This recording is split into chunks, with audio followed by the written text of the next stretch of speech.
Next to go. Yeah, who's next to go? I check the line. Who's next to go?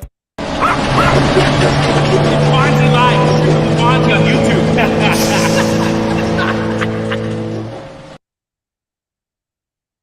But it's a wild animal. Get the f- away from it. You guys must be the dumbest people I've ever met in my life. A little closer. It's the moose though. A little closer. Go on. You guys are idiots. Get him. Yeah, get him! Yes. Get him! Yeah, I mean, Can you imagine what a couple of absolute donkeys? How the hell are you? Is that your moose? That's probably one of the funniest drunk lines I've ever heard somebody say. But then he got his comeuppance right after when he went and tapped the moose, and the moose didn't like that. And listen, let this be a lesson out there to you all out there. Don't go messing with moose. Those things are huge, and they will F you up. You proud of me, Mom? I didn't say the F word. All right. How the hell are you? It's Bondzee Live on Trippin With Bondzee on YouTube, Twitter, Twitch, Facebook. We're everywhere. Let's go. It's episode 240. And if you're dyslexic like me, I see it as 420. It's just 4 is a dominant number. And I don't know if you know much about the brain and how it works, but 4 is that's why a lot of things you see for sale, like big items, especially like cars, boats, the number 4 is a super popular number. I learned this being a car salesman back in the day. Shady little tricks it is. But 4 is a super popular number. And especially for people who are dyslexic like myself, which I only just found out 3 years ago. When I see 240, I legit see 420. I don't know if that's just because I'm a huge stoner and a pothead, but I see number 4 first, and then I see the 20. Even though I can see 240, I see 420. You know what I mean? Anyways, listen, try reading for a life and being dyslexic. It's not as hard as you think, but it's a little weird. I get really upset with myself. Anyways, moving on. Please make sure you go to subscribe, YouTube. Check it out. It's Trippin With Bondzee. It's real easy. Just plug it in the old search, hit subscribe, hit the like button, so you and the bell, the little bell thing, so you get notified every time I go live. You don't want to miss this show. It's great. And listen, speaking of great, we got an amazing show tonight. We got my boy Nick Reed. I love this guy to death.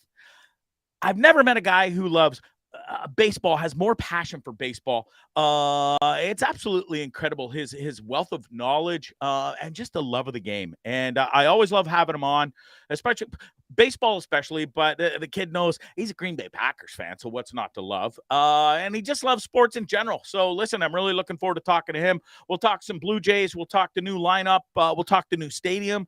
As you can see, I'm here live at the I wish. I joke.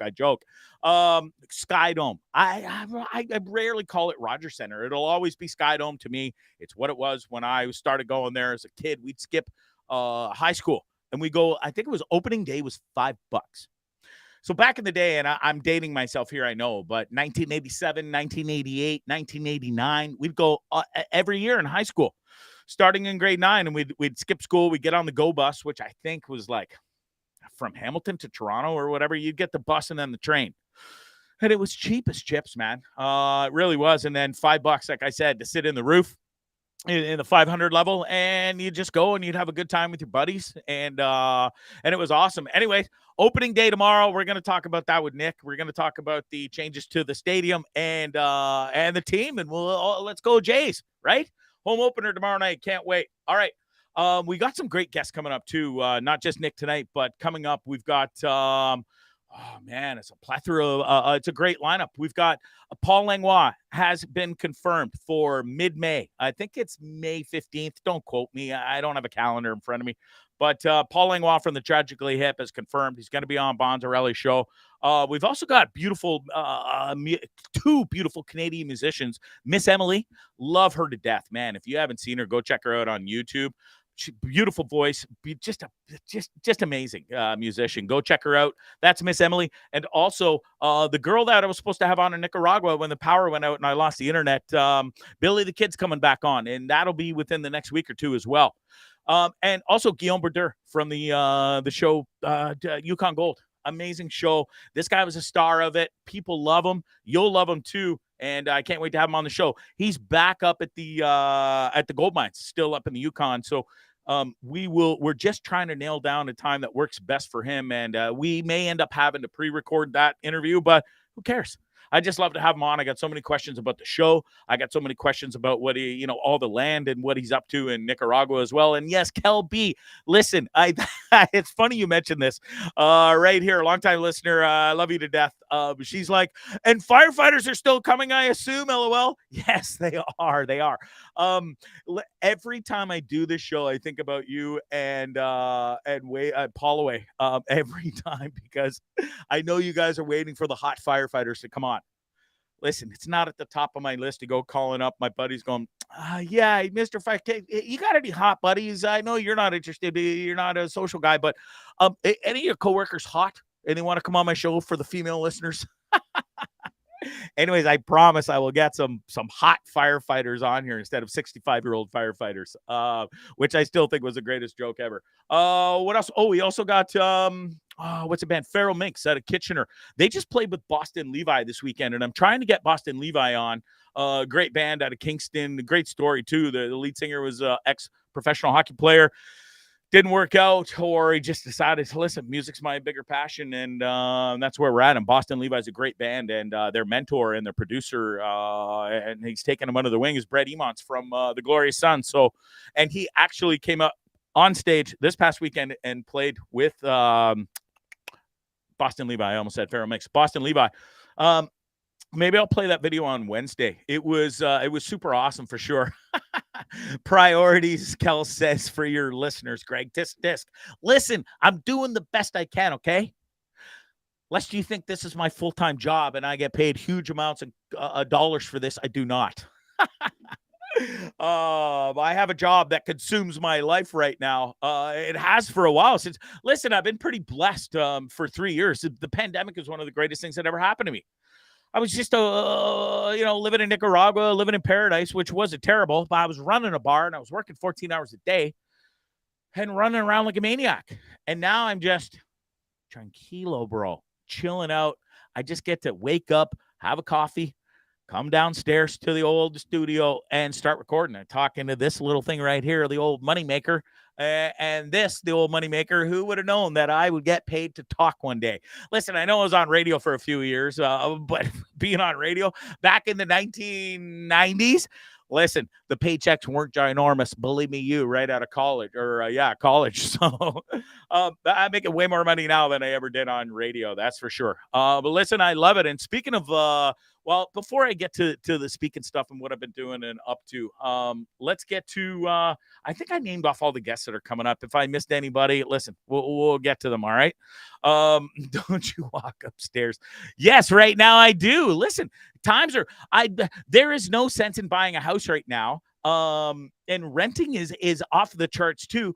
I got a whole basement apartment down here to myself. In fact, last night I have a chipping area set up. My short game and my putting game is on point, and the golf season hasn't even started. So there's that. Saving a copious amounts of money. Yeah, I pay Sarge and the old man rent, but listen, they feed me, they take care of me. I work 12 hours a day almost every day, and to just be here right now, spend this time with my parents.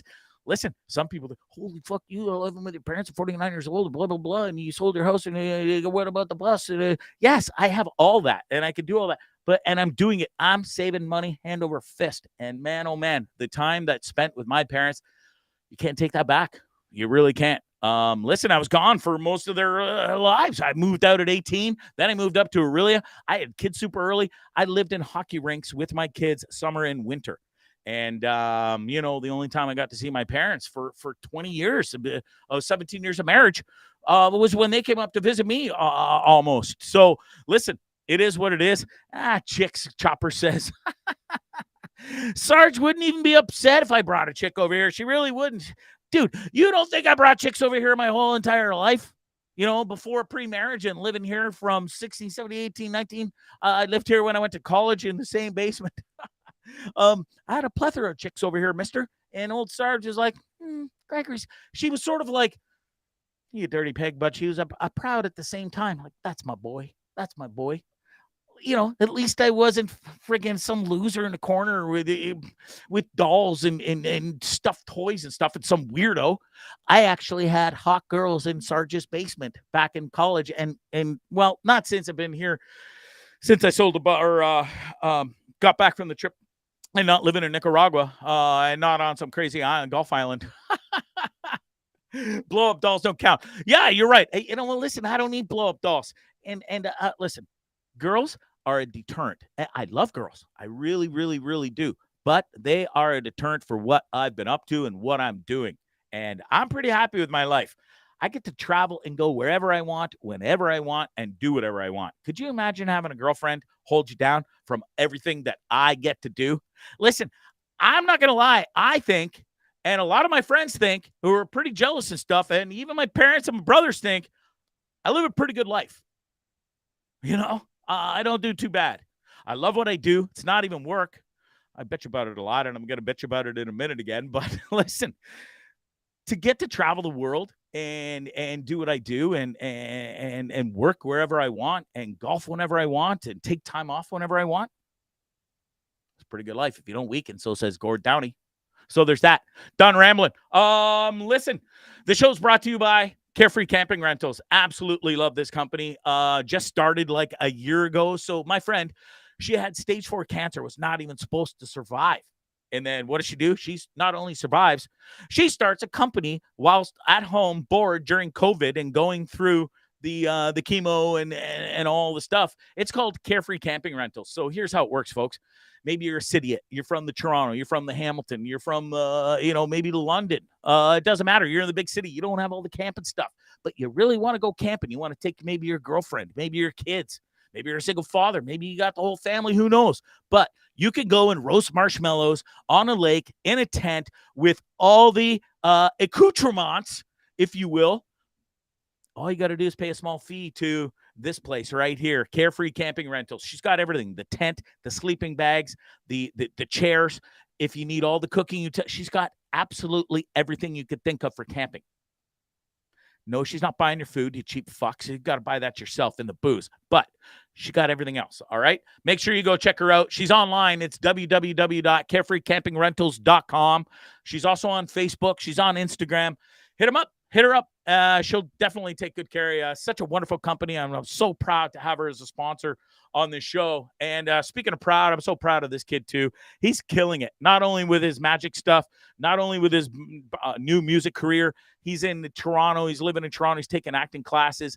And he's been in some stuff lately, but he's also started his own company. It's called Don't Trip, You're Fine.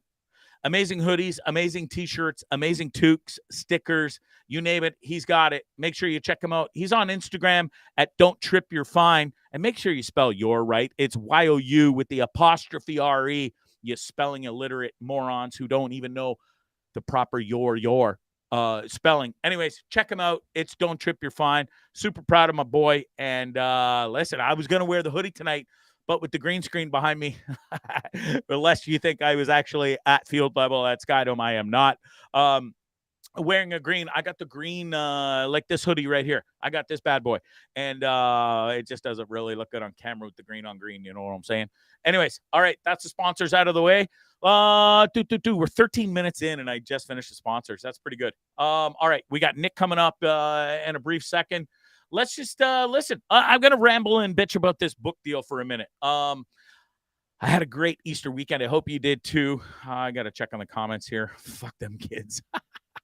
It says Tamara. Listen, Tamara, I'm trying to get the hot firefighters on for you guys. I was just telling your partner in crime there, Kel B. No, which she says, nope, the firefighters are still MIA. Yes, they are, but they're coming. So just, put a bee in your bonnet, will you? Settle down. Though if you put a bee in your bonnet, that really wouldn't be very good, and that wouldn't be too settling. Anyways, listen, I just need to calm down. I'm excited. I'm excited to talk baseball with Nick. I'm excited to be here at Rogers Center, Skydome. I almost choked on my hot water, which isn't so hot anymore. Where else are we at? So listen, Masters weekend. We're getting to the Masters after we talked to Nick, because we got to wrap this up. I thought I did a pretty good Masters preview on Masters Eve. Masters did not disappoint as usual, and we'll get into that after. But listen, I had to work all weekend. I am one day away from finishing this book that I've been working on for 2.5 months. Not only me, this is the first time I've done something like this. So this is a 330,000 word book, 22 chapters, 524 pages, I believe it works out to. And it's a male voice, a female voice, and then a narrator voice, which happens to be female. So not only did I take on the role of reading the male voice for this massive book, which, by the way, the book's incredible. And I honestly, this is the proudest thing I've ever done in my voice work career. I can't wait to share it with you. Free copies will be available for sure as soon as it's out and published. But listen, it's been mind-numbing to not only read the book. The reading was the easy part. Putting together and producing this book and editing it for the author was a whole different ballgame. I've never done this before, especially a book of this size.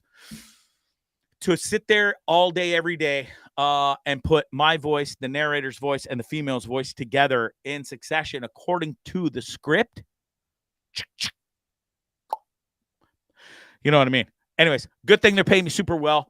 I got to do most of this book, editing it, sitting outside in Nicaragua under the palapa, staring at the ocean. So I know, poor Bondzee, having to do all this editing and stuff. But listen, I love this book, and I'm super, super proud of it. I can't wait to share it with you. It's almost over, and I can't wait, because it really has consumed 2.5 months of my life, 13, 14-hour days. We got deadlines, and the author doesn't mess around, and we had a plethora of time to do this book, and we've kept up with the deadlines. And I got to give a huge shout out to my co-author, she's not an author, co-voice actor, the female part, who did the narrating and the female voice. She's an amazing, it's her first book, believe it or not. And believe me, her future is bright in this world. Robin, I won't give her full name. It's as short. It's Robin Radsky.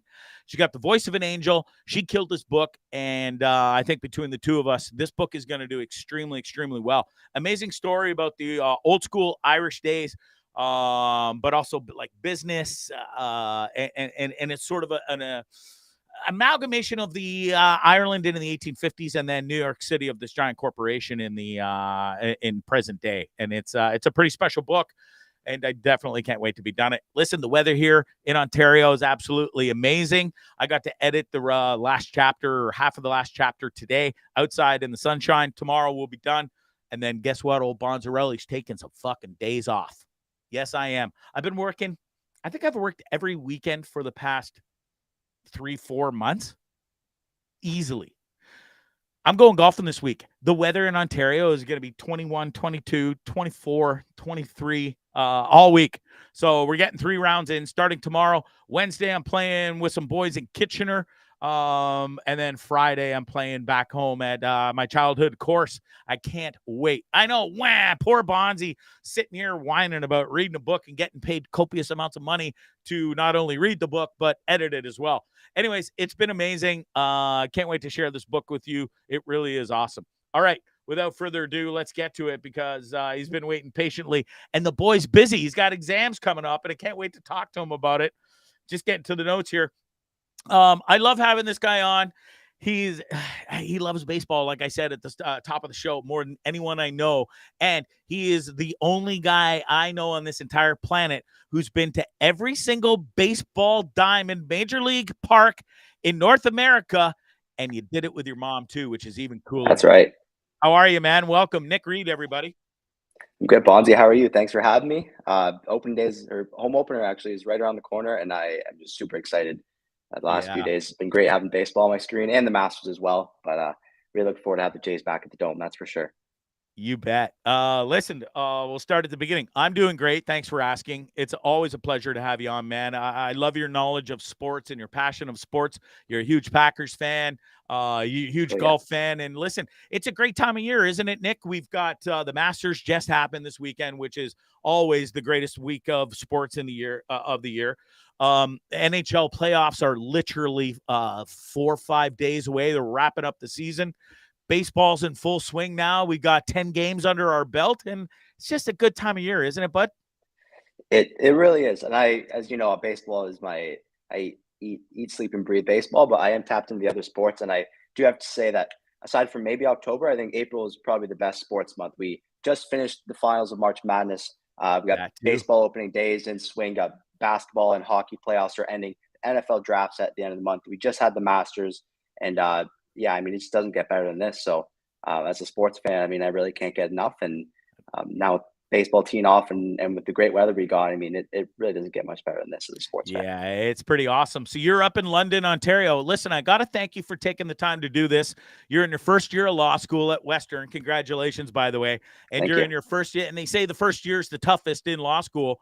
And you are smack dab right on top of your final exam. So I know I don't want to take up too much of your time, but thanks for doing this, and best of luck Of course. on the exams at Western University, the party capital of the universities of Canada. So how's that been going? Good?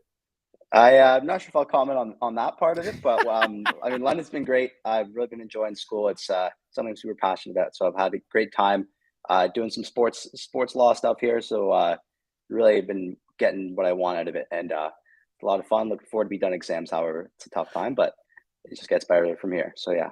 Yeah, good for you, man. And so I got to ask, and this sort of just popped into my head, but with your love of sports and your knowledge of sports and the passion for it, going to law school and everything doesn't always necessarily mean you're going to be an actual like lawyer. Do you foresee yourself maybe being an agent down the line, Nick, like a sports agent, or what are we thinking?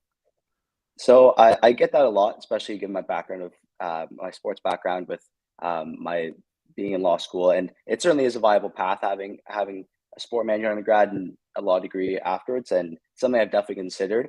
I have heard of others within the industry, and maybe just from my glance at it from an outside perspective, I'm not sure if an agent is something I would do. I certainly do like negotiations, and I've learned a lot about contracts this year, and that's something that I really do enjoy. I think I do have a lot of aspirations of working in the legal field within the sports industry, whether that's in-house with the sports organization or representing athletes in legal issues regarding safe sport or anything regarding like contracts or even brand opportunities. I know that within the States, especially, there's a lot of opportunities regarding athlete brands and all that comes with that and the legal intricacies of that. So there definitely are a lot of sports opportunities, and kind of as I dig into it more, the more I'm excited and the more I'm looking forward kind of pursuing different opportunities within that realm. Yeah, good for you, man. Well, listen, I wish you all the best. You're super, your passion for sports is next to none. And just your whole demeanor and everything about you. I think the future's bright for you, kid. I really do. So good luck. Thank you. Yeah. Well, listen, let's jump right into some Blue Jays. Listen, Of course. it's the home opener tomorrow. They had to start an extended season on the road, if you will, 10 games due to the construction, the new the outfield, the bullpens and everything. And here it is right here, sort of a quick picture, a montage, if you will. Oh man, But how everything nice looks does that great, look? doesn't it?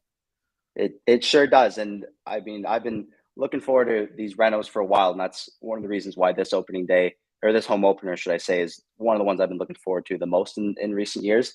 Just between how excited this ball club is and how competitive they are, and they're shaping up for a good run. But on top of that, just seeing the Rogers Center in its newest form and its best form, I believe. I think that they've made a lot of changes that are going to make it much more exciting for a much better fan experience. I think it's going to bring a lot of new people into the ballpark, people that maybe haven't considered going to a game at the Rogers Center before, and it's just going to bring back a lot of old fans as well, and they're just going to see how much better it is, and they're really going to appreciate what the team has done. And I think that as someone who's been able to be at a lot of different ballparks, I've had the pleasure of seeing what different ballparks are like, because as you know, Bondzee, ballparks, they come in every different shapes and sizes, do, and so yeah. being able to see these different parks and what they bring, I think that what really draws the casual fans, unlike you and I, what brings in people, that maybe don't really care what Dalton Varsho's OPS is, or how many hard hit batted balls that Vladdy's hit this year. Just the casual Yeah. fans that just want to go Want to to the see, Rogers Center on a experience nice this. Friday night.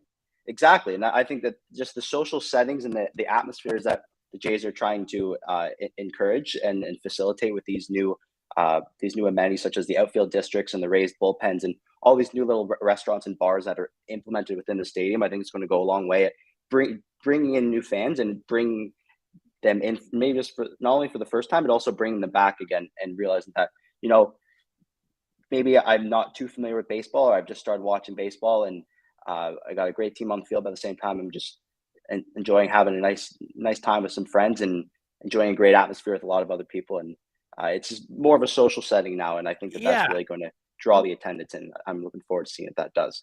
For sure. And I think it's great for families. You got young kids, dad wants to go to the game. Maybe, mom might be into it too, but you got the young kids who might not be able to sit there in the seats for 9-hole innings. Well, now, dude, you've got this where it's more sort of walkaboutable, if you will. You can play cornhole, beanbag toss or whatever, and you can see the game and stand there, and the kids get to they're not locked in their seats. And then look at that bottom picture on the left with the bullpen. I mean, it's right there for the kids to go and sort of see firsthand and just feel like they're right there watching the guys warm up, or the new pitchers coming in, and it's almost like you're right on top of them. So I I think it's a great idea, and I think it's really going to work well, eh? Definitely. I think that raised bullpen is just another example of how you're really bringing that fan experience closer to home, and you're just going to bring a lot of people more interested in the game, and everything that comes with the new Rogers Center. That raised bullpen is just another way that you're bringing fans closer to the game. You're going to be having, if your kids or even yourself, if you're cheering on Alek Manoah, who's just warming up, getting his warm-up pitches in before the game, you can be within earshot of him and just being able to cheer him on, encourage him, pump him up. Maybe he'll be feeding off that, and he'll really be buying into the buzz from the Rogers Center. And on this other side in right field, you got the visitors bullpen, and with how close they are now to the fans, that we're going to be giving them an earful. Oh yeah, dude, really showing them what that home field advantage is all about.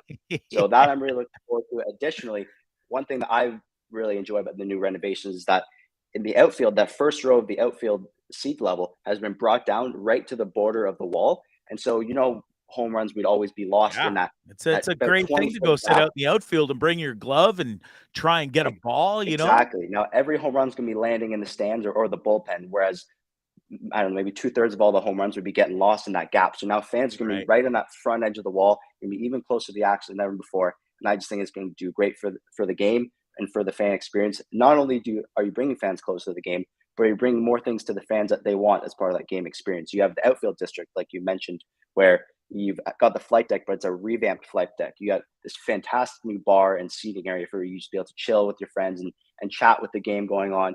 You got a bunch of arcade games there, pinball machines. You got the hand shuffleboard going on. So a lot of things to do while the game is going on.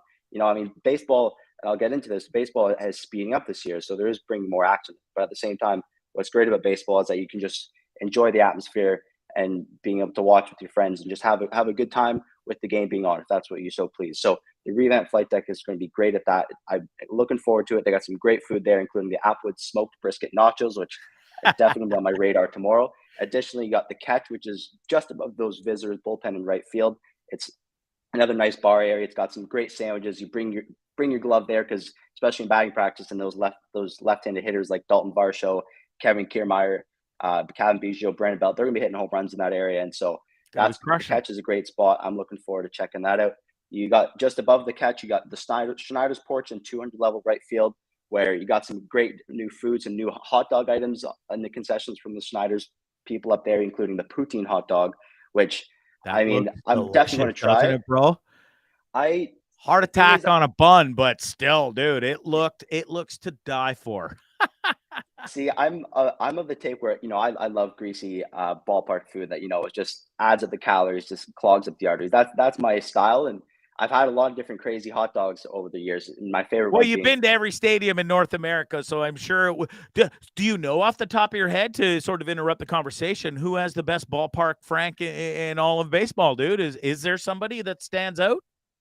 So in terms of quality, there's not just a classic Frank that really stands out. I know the Fenway Franks they're classic. They have the name. However, I do know that Fenway fans and Red Sox fans are really hating the new ketchup they have because apparently it's just some really crappy ketchup, which, Oh, really? I mean, French's would never do that, good Canadian brand like that. But I do know that they have some good dogs. My favorite dog is when I went to the Cleveland Guardians Stadium back then known as the Indians in 2017. I got the slider dog, which was a hot dog that had bacon, mac and cheese, and Fruit Loops on it. And that was, as a 17-year-old kid, that was just, I would eat that for breakfast, lunch, and dinner. So that's my favorite. Oh. But these two new Schneider's Porch hot dogs, we have including the poutine hot dog and the Canadian Caesar hot dog, which that one seems especially out there. But I'm going to have to try them both, and who knows, maybe I'll like them just as much as I did the slider dog. So additionally, we also have the Corona rooftop patio, which is the 500 level in the outfield. And I mean, Party zone. It is the party zone. And some people, like the 500 level is not their thing. It's maybe a little too high. Maybe you can't see too well. You feel the action, cheaper seats. But at the same time, this rooftop patio is revamping that outfield. They took out a bunch of seats to bring in this Corona rooftop patio, and it's going to be a great spot for people to be getting drinks, sitting in the high top chairs and seating, being able to watch the game from a high up spot, having a good time, enjoying the views of Toronto's amazing skyline, having some Coronas with your friends, and they even got a new P-meal sandwich there, which, I mean, in terms of staples, that's as Canadian as it gets right there. So yeah, I'll be enjoying the ballpark from a bunch of different angles this season. I encourage everyone else to be too, because this ballpark is going to look different from any Rogers Center version that you have seen. And I just think it's going to be awesome. And it's going to complement the new team that we have on the field. So I'm super excited to be there tomorrow. Yeah, wow, dude, that was a great. Everything you said was on point for sure. So many questions. I mean, look, you answered my question. I was going to ask you if you're going to the home opener. You said you are. Of course. So congrats on that. It's going to be a great game tomorrow. Can't wait. We got Manoah on the mound. Everything you mentioned about the new renos is on point. The food looks amazing. Everything just looks amazing and fan friendly for sure. So let's talk about the Blue Jays. We got a bunch of new faces. Listen, we did a 10-game road stretch to start the season, like I said, because of the renos. It wasn't horrendous. I mean, we went 6-4. The Jays didn't look awesome, but they didn't look terrible either. You know what I mean? I mean, listen, we had our boy Bo Bichette. He really stood out. I mean, what's he got? I mean, I got these stats here. He's got a bunch of dingers, RBIs, 2 home runs. His batting average is off the charts. He saved the day the other night in California in the late night game. I was up to watch that game till like 12:31 in the morning. But listen, what do you think of the new faces and what the team looks like so far coming into the start of the season, 10 games in? So I do think that the Jays really addressed some issues they had last year. I mean, I feel like this team, as great as their hitting was, and as great as the top of that rotation was, and Jordan Romano at the back of the bullpen, those guys were solid. They were world class. But at the same time, the Jays definitely had some flaws, which we saw in that Seattle Mariners sweep in the wild card round. You didn't have the best defense. I mean, George Springer is great, but at the same time, we had Teoscar Hernandez in right field, and I mean, he is marginally mediocre at best in the outfield. And we had Lourdes Gurriel as well, who he has a good arm, but he wasn't a natural outfielder. So that defense, which really cost him that game 2 of the Seattle Mariners wildcard series, when Springer and Bo crashed into each other, and that kind of ruined the season essentially. Defense was certainly a flaw. I mean, Bo led the league in errors from shortstop, which is not ideal. So defense was a problem. Base running was also a problem. A lot of outs on the bases last year. It always seemed like guys would be getting out, maybe getting thrown out or second, or trying to get an extra base and be getting thrown out. And so base running defense were some problems with us. And I think that Ross Atkins and Mark Shapiro really worked hard at addressing that. And I think that they did, and we'll really see it. Like, we brought in Kevin Kiermaier, who as a platinum glove winner from in Tampa the Bay. outfield. His center field is amazing. A former Tampa Bay Ray who, I mean, I know the Jays, we have a bit of a rivalry with the Rays, and Kevin Kiermaier wasn't always in our good books as a Jay killer and an opponent over the years, but him being in this lineup, and most importantly in center field, is instrumental to this team's defense and base running. He's super fast, great sprint speed, but also his defense is world class. His center field is incredible, and it also allows George Springer to move to right field, where he's getting a little older. Maybe his range isn't there compared to Kiermaier, and also is going to preserve him because he's going to have less ground to cover. Hopefully, it'll keep him healthy. He'll have more at bats. But Kiermaier has also been contributing at the bat. He's hitting primarily at the 9th spot as a left-handed bat, which the Jays desperately needed, as they were almost entirely right-handed hitting lineup last year. And him being that left-handed speedster at the bottom of the order has been great so far. He had 5 runs batted in Sunday's win. He was incredible. He's off to a 933 OPS, and which the the average for the Major League OPS is about 750. So a 933 OPS is great. I know it's a small sample size, but he's been incredible in that 9th spot. He's the 9th player in Jays history with over 5 RBI in one game from the 9th spot in the order. So he has contributed in big moments, and it's really reflected with that. Additionally, Dalton Varsho was my favorite addition in the offseason. He's the guy that we got from the Diamondbacks in The the trade Diamondbacks, sending. Arizona. Yep. You got it. We sent our top prospect, Gabriel Moreno, away, a phenomenal young catcher, to the Diamondbacks, along with Lourdes Gurriel Jr., who, I mean, say what you want about his power numbers, but he has great hair. He leads the league in hair. He did. And you know what? I was upset, and I think a lot of fans were too, because Lourdes he just sort of fit in with the whole rah-rah sis boom bah that they got going on with Vladdy For and sure. Springer. He's a fan and favorite, he fun just guy. fit into that. And I bet you he was really bummed when he got traded out of Toronto, because he looked like he had a great time there. He really did. I think so. And as much as it sucks seeing them go, it's between how much people enjoyed Lourdes Gurriel's intangibles and what he brought to that, the fun he brought to that dugout, and the potential that Gabriel Moreno had as a young catcher. The guy that we brought in, Dalton Varsho, is going to blow fans away. If you don't know who Dalton Varsho is, he does everything. He is not only an elite catcher, plays catcher, but he also is an even better defensive outfielder. This guy, the outfield catcher combo is, you never hear that, but he is incredible at both those positions. And not only that, he's a phenomenal left-handed bat that has a ton of power. And 306 right now, right off the bat. He's great at bat, eh? Like he's just a full package, isn't he? So he really is the full package. He embodies a 5-tool player. I mean, he hits for a ton of power. He's been hitting the ball harder this year than he ever has in his career. His exit velocity numbers are unprecedented for his career. He's making great diving plays in center field. He's throwing runners out from the outfield. He plays left. He plays center. He can catch when we need him to. And he's a great runner, and he's guys bunting for base hits. I mean, when do you ever see that? Yeah. It's not the 80s anymore. Eh? So it's incredible how well-rounded he is. And him being a left-handed bat in that lineup, like I said, Jays were a very right-handed lineup. So having him in that lineup, having Kiermaier there, even having Biggio and Belt, it really makes for a more balanced lineup.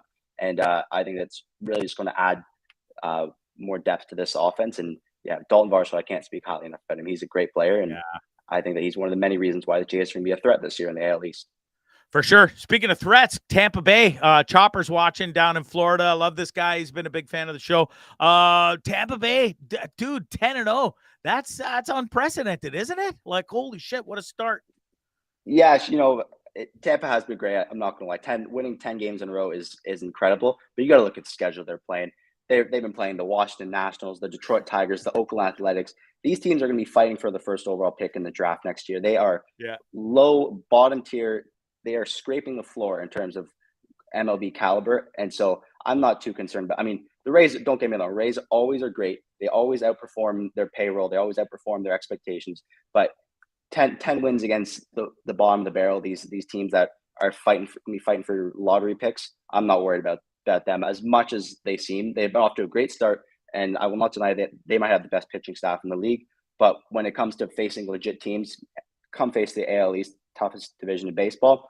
And, I don't think that 10-0 is really going to hold up. But they have been great, so good for them. But maybe let's play some teams that are a bit better than AAA teams that they've been playing, I agree for sure. Great start, but let's see how it goes. Listen, they play 162 games, I think, in the season. So we got a plethora of baseball to go, but hell of a start. Listen, I got to ask you about Brandon Belt. We brought him in from San Francisco, designated hitter, first baseman. Legit, how much time is he going to really see at first base due to having our boy Vladdy Jr. over there, who's, above and beyond, like just such an amazing character, first baseman. He's turned into one of the best first basemen in the league, and he never even started there. But, as a big guy, he slimmed down, and now, I mean, Vladdy's skills at first base are next to none. I mean, I'm super proud of him. Where does this guy fit in with the squad? I was having a great time chatting Blue Jays with you, Bondzee, until you brought up Brandon Belt. And I know the season's early. We haven't even played a home game yet. But Brandon Belt is getting on my nerves. He's 1 for 23 so far, and he has 15 strikeouts, which, I mean, there's times he's been up at that plate, and his bat speed is so slow. His hands are so slow through the zone. He couldn't hit water if he fell off a boat right now, but he also barely played in spring training. He's an older guy, and I feel like he's going to figure it out. But, I mean, he's got to figure it out soon, because what he's hitting right now is just he's hitting nothing. He's swinging at air, and it's been really tough to watch. With the management making so many great moves, and they've really put together a squad that literally is picked by the best of the best to possibly go deep in the playoffs this year, if not be a World Series contender. How do they screw up so bad with this guy, or is it just a fluke right now that he sucks, or I don't know much about him, so maybe you know more than I do. Yeah, I mean, he's a three-time World Series champion from the San Francisco Giants. Played there all his entire career. Jays brought him back in this year, one year, $9 million deal. So, I mean, I'm of the opinion that I don't care about how much money we're paying these guys. Rogers can sign a blank check to any of these guys. Sure. The payrolls are rounding error for them. But at the same time, for $9 million, Brandon Belt's got to be doing a little bit more than 1 for 23 with 15 strikeouts. And I think he'll get there. He barely played in spring training because he was rehabbing from an injury. But he is a professional, and I do think he brings some value from that left side and brings some power. But at the same time, it's just hard to justify giving him at bats. I mean, he's just been so brutal. And you got lefties on the bench now in Kevin Biggio.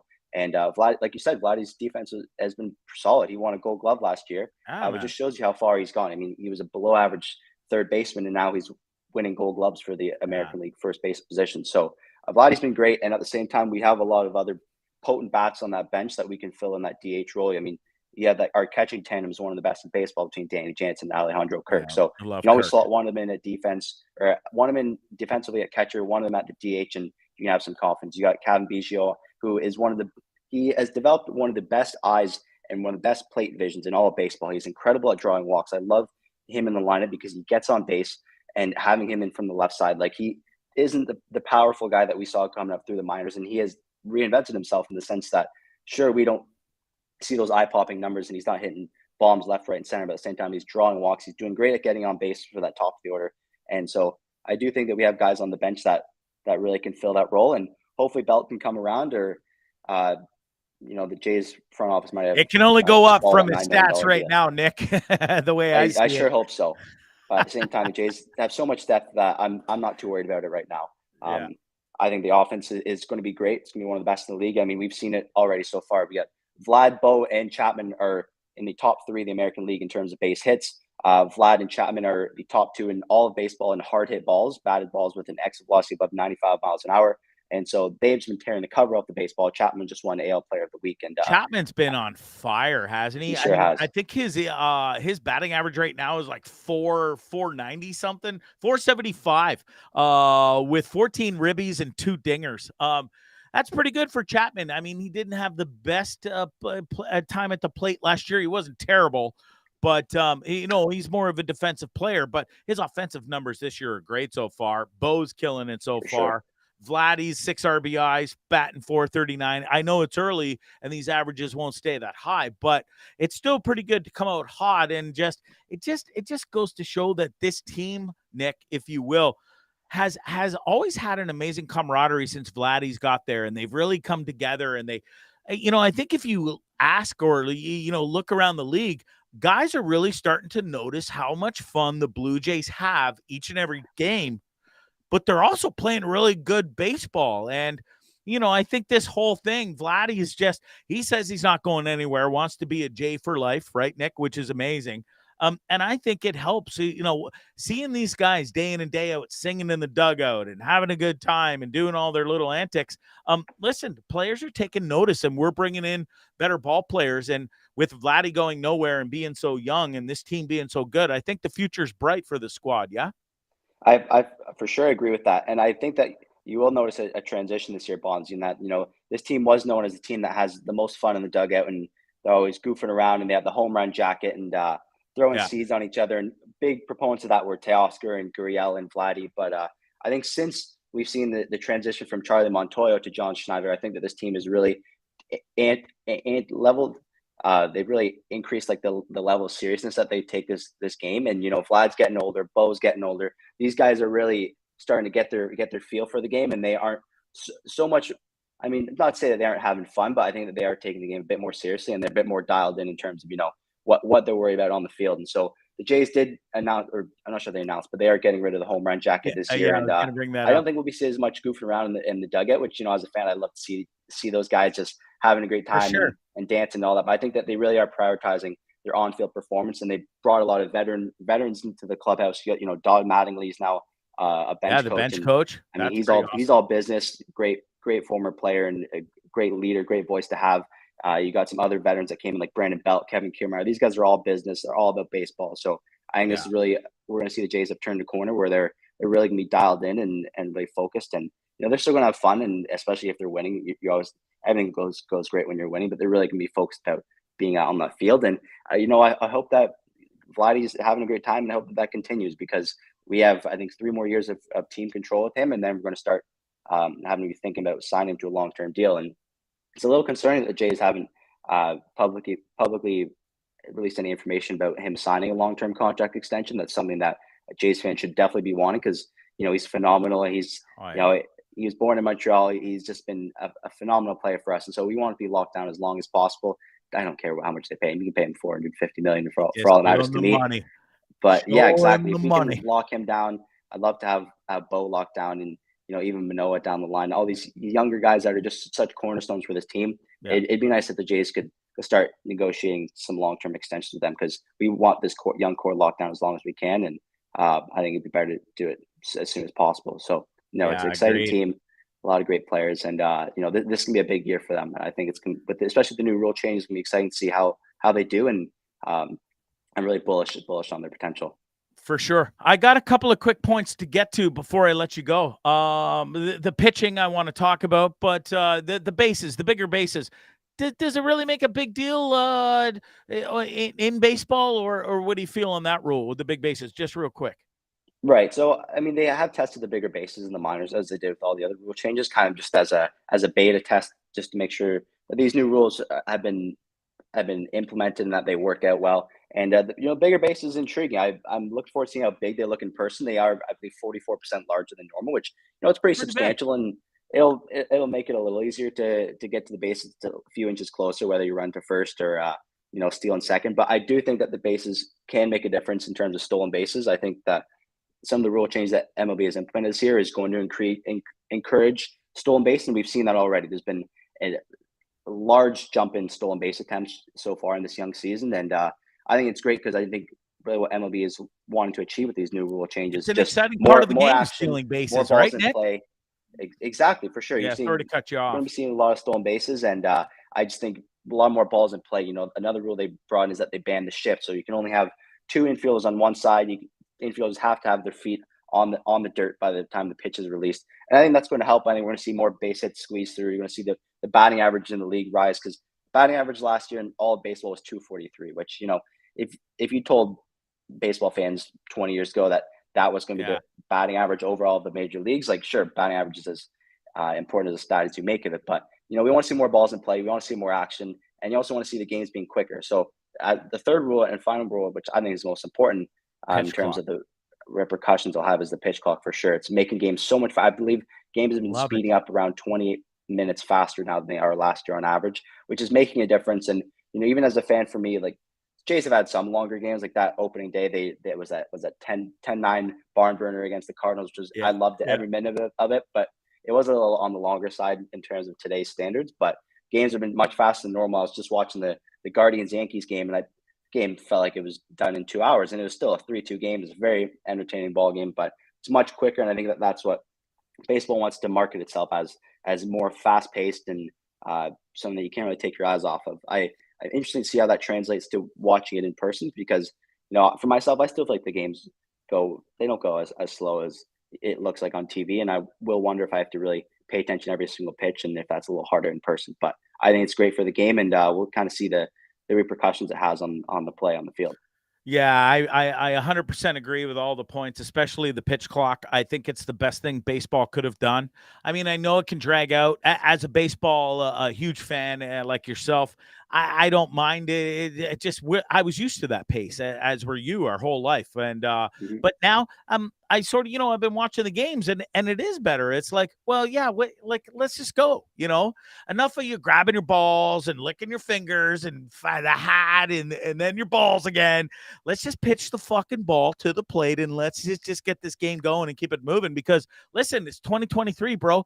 We have the people have the attention span of a gnat, and everything's fast paced. And I think baseball is hitting all the right targets, with everything they're doing in baseball, from the pitch counts to the bigger bases, just speeding up the game. It's fantastic. And as a fan, good on them. I mean, you got to keep up with the times, and I think they're doing it all right. So For sure.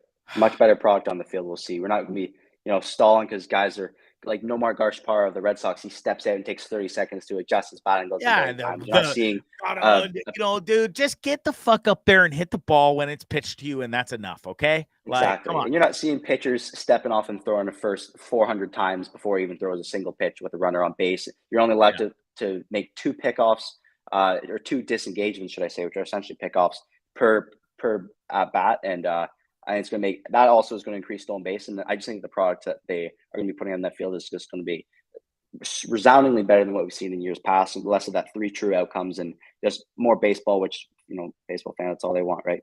Yeah, for sure. Listen, I got to ask you about the pitching before we get out of here. Manoah, starting pitcher tomorrow for the home opener. Congrats on him. He deserved it. He had an amazing year last year. I think his future's bright.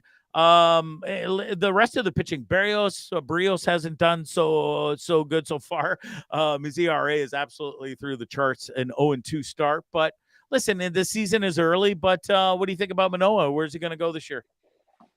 Manoah did get the nod as the opening day starter, which I was super happy for him. I mean, he's just a young guy. He really embraces his role within the team and just loves the city as much as we love him back. And, he did get knocked around a little bit in St. Louis, but that's a heck of a ball club. They have some of the best hitters in the game. So I wasn't too surprised to see them putting up some numbers against him. But I really think he's going to dial in tomorrow. And, hopefully it's the start of just a great season for him. He's really put himself on the radar in terms of the American League Cy Young race. He has incredible stuff. He just has such good poise on the mound. He's intimidating, and he's a guy that I trust them handing the ball over to. So he's going to be great tomorrow. I think he's going to dice up the Tigers. The Tigers have nobody. Their offense is terrible. They are just a poverty franchise, as I like to say. But Manoah's going to do great for them, and I'm going to be looking forward to rooting on Manoah tomorrow. But at the same time, we can't forget about Kevin Gausman. Kevin Gausman, I think I might be the world's biggest Kevin Gausman fan, and he easily could have also won the honor of being the opening day starter. And he's just been great. Last year, he really struggled where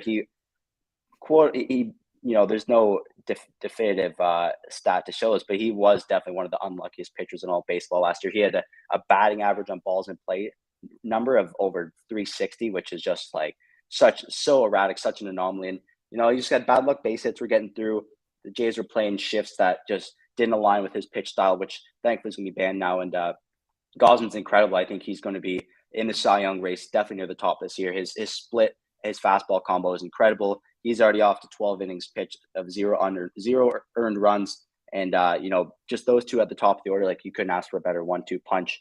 Hopefully Bassett and Barrios can figure it out. Especially Barrios, like we signed him to a lot of, $130 million deal over 6 years. I think he'll come around. I sure hope so. He was really hot and cold last year and inflated ERA, but at the same time, he'd have some very good games. But those usually would be overshadowed by a bunch of stinkers, and he's had those so far. And same as Bassett. And let's get him out of the way early, right, Nick? And so, how do you feel overall? Are the starting pitching, the core?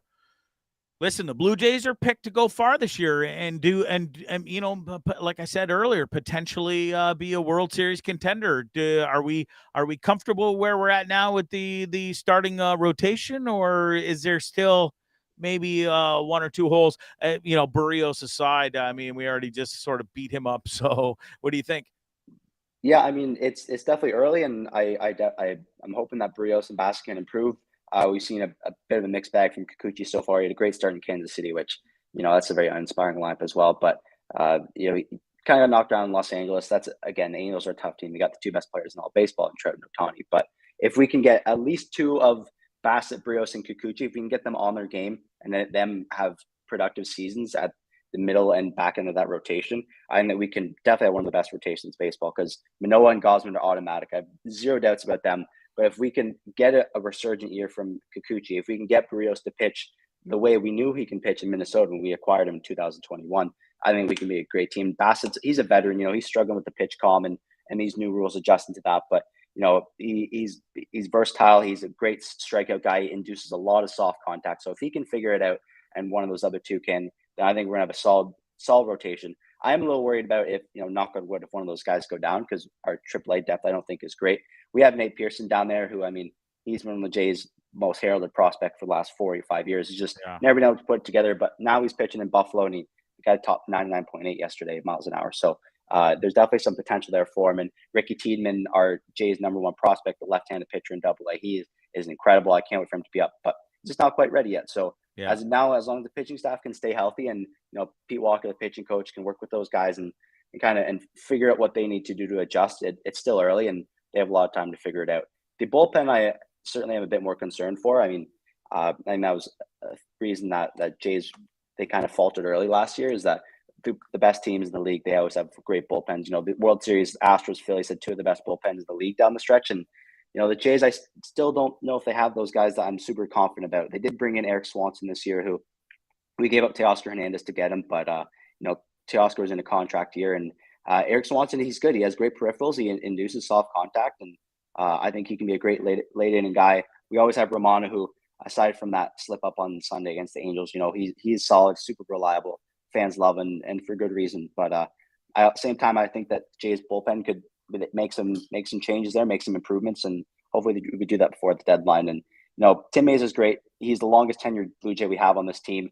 He's good from the left side for the most time, but we need more than one left-handed reliever, because while you can have guys like Eric Swanson, who has reverse splits where he's a right-handed pitcher, but he pitches better against left-handed hitters, which is an oddity in baseball. Having more than one left-hander in that pen is really going to be important, because Tim Mays is great, but we need someone else who can really pack a punch from that left side and come in late inning situations and deliver for this team. But I am pretty optimistic about this team, and their pitching is good, and I think they have potential to be much better. And if that's the case, then the sky's the limit for this team if they can figure it out on the mound. Yeah, Nick, is Simber a certified closer for the Jays? Are we confident with that guy, or what? Where are we at with that? Closer, definitely not. I mean, Simber, his fastball tops at 84 miles an hour. I mean, I'm not saying I could throw that, but I mean, a lot of people that much lower ranks can throw that. But fastball velocity isn't everything. He has a very wacky windup from that submarine slot, which throws hitters off, mess up with their timing, mess up with their plate vision, and he's been all right, but he gives up so many taters that he's not an ideal 8th inning, 9th inning guy. He's not as reliable as you would want in the back end of that pen, but I do think that Anthony Bass is great. He's a guy who got the deadline last year. He throws gas. Zach Pop, he's a Mississauga Brampton. He's a Canadian kid from the GTA, young guy. He has some great off-speed stuff, and I think there's definitely some pieces that can make this bullpen good. But I think that until they show, I think that they need to make some outside additions just to really make it go from good to great, and that could really be the difference in terms of them being a contender to a real legit threat for the World Series this year. Yeah, well, let's go, Jays. Listen, man, these studies, these finals, the studying doesn't do it themselves. You've got to get back to it. I can't thank you enough for taking the time to talk Blue Jays, the home opener. We said it all. You really did a great job in breaking this all down. I'm excited for the season. You're going to the home opener tomorrow. You're going to take the whole tour. I can't wait to see some pictures and see what it looks like firsthand. I'm going to get there soon, and I'm hoping to go to some games this year with you for sure and play some golf. But listen, I got to ask before you go, prediction tomorrow. Would Jays win the home opener with Manoah on the mound, or what? I'm not a big prediction guy. With that being said, I think we're going to steamroll the Tigers tomorrow. They have nothing that Jays haven't seen before. We got Manoah on the mound, and I think we're going to be great. I wouldn't be surprised if we put up an eight spot and then win 8-1, and Manoah goes 6-7 innings, a few hits, and a bunch of punchies, and the team is going to start the season off on a great note at their new renovated ballpark. Super excited. Hopefully, we'll be back there sometime this summer. You and I will go up to the Corona rooftop patio and enjoy the Blue Jays. But it's been great, Bondzee. Thanks for having me, and I'm just super excited for this season. I know you are, and hopefully every other sports fan out here can root for this team and see that they are a legit threat, and should be a great summer of baseball. Listen, it's always great when your team you've rooted for your whole life has a pretty good squad, and the Jays have a good squad, and they have for a while, and we've been so close. And like I said, listen, you heard this a million times out of my mouth as a Leafs fan. Maybe this is our year, but maybe this is the Jays' year again. They got a great squad. They picked up some great additions. Have a great time at the game tomorrow. Soak it all in. Enjoy it all. Listen, best of luck on the exams. Summer plans. I know we were talking pre-show. Is it okay to say you're going on a hell of a trip this summer? Just want to give us a quick little update where you're going? You bet. I mean, as soon as exams are done, just look forward to have a nice, fun summer, and doing a bit of a Europe trek for the months of May and June. It's gonna be a great time, hitting up a lot of cool spots, meet some old friends, and looking forward to just backpacking all over. Some place I'm really looking forward to going to Croatia, which I think is gonna be a great time, and London as well, and Belgium, and all those great spots. It's gonna be a little tough dealing with the new time change for that period of time, because Yeah. right in the smack dab of baseball season. But no, I think it's gonna be worth it, and looking forward to really just enjoying some traveling and just seeing what else is out there. So yeah, it should be a great summer, and looking forward to get back watching the Jays and playing some golf, and just enjoying it. So Definitely. Nick, you're the best. Thanks for joining us. Again, best of luck on the exam. Best of luck on the exams. Western University, go kill it, bro. Lawyer, the future's bright for you, my son. Your wealth of knowledge is impeccable. I love talking to you as always. I can't wait to go to some Jays games. I can't wait to golf with you. And best of have the greatest time on that trip this summer over to Europe. It just sounds off the charts. Thanks again for doing this, man. It's at Reed About Sports is his Twitter handle, and then you got at Nicholas Reed on Instagram. But everybody, go check him out for your love of sports and everything Blue Jays. It's at Reed About Sports on Twitter. Nick, you're the best. Take care, bud. you got it, Bondzee. Thanks a lot. Yeah, Let's go Jays. Bet. That's Nick Reed, everybody. Man, I should just start doing a sports podcast, because sports is my forte. It's what I love to do. It's what I love to talk about. If I could go back and do it all again, I would definitely, from day one, I'd go to college, university to be a sports broadcaster, probably golf or baseball. Those would be my top two, I would say. And listen, I did some soccer sportscasting. A true story. I had 80,000 some listeners and followers watching me calling live games for the Premier League, for the England Sport League, the best soccer in the world. And listen, it was short-lived, but man, the time I had doing that, and like I said, if I could do it all again, that's what I would do. But Nick's doing it. He's going to university. He's at Western, party capital of the world. He's going to be a great lawyer, maybe even an agent. Who knows? And that guy loves sports. I love you. We are over an hour by 1 minute and 46 seconds now. So we're going to get to the rest of the stuff that I had saved up. Masters talk, we'll get to it next time. Maybe we just won't do it at all. It was a great Masters. Phil Mickelson came second. My boy, got to show him right here. I'd be remiss if I didn't bring it up. There's my boy, came second.